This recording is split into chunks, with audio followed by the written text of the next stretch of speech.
Roots and Branches seems deeply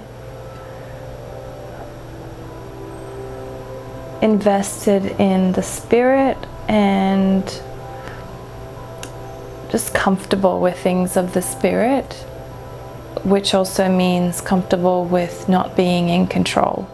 I know a lot of people have baggage from the ways that Christians have talked about the Spirit to tell someone else what God is doing or to control someone else, and so I've watched as you talk about things that you're very careful to be yourself submitted to the Spirit.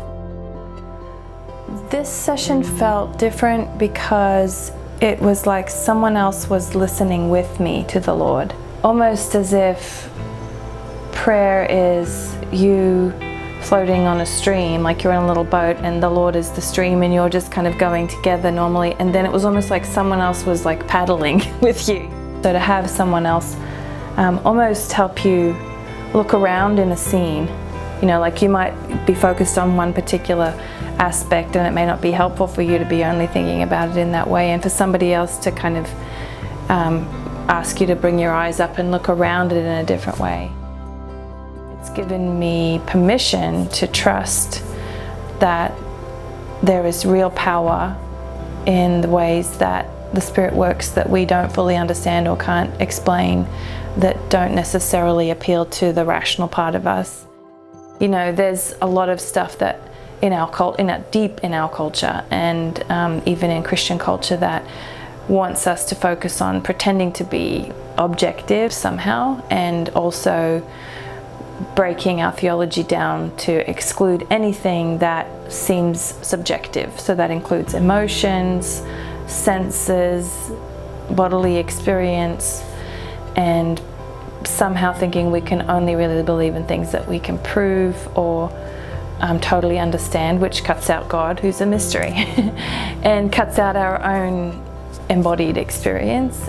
So I think prayer really is a space that allows us to actually experience something differently, and God can renew our imaginations of how He sees us. That's deeply theological work, but it doesn't always go through our rational or linguistic space. And so within an hour on both of those occasions, I felt healing and release and just freedom to live into things I claim to believe. I know that I pray differently for people in my congregation because of how I have experienced that kind of healing prayer. When Roots and Branches came to do a prayer training for my folks, and there were about 15 of us who stayed in a big house together for 2 days and did this training session, there was a sense of learning through thinking and listening, and also learning through practice. And so it was beautiful because obviously people can't lead people in something that they haven't really experienced or don't know the power of. It's only going to stay pretty flat and theoretical. And then also there was the community building level, that people who were together in that just have connections with one another. You can't pray like that with people and not also feel a deep connection of knowing and being known, which ultimately is communion. You know, that's what I think the church is supposed to be about.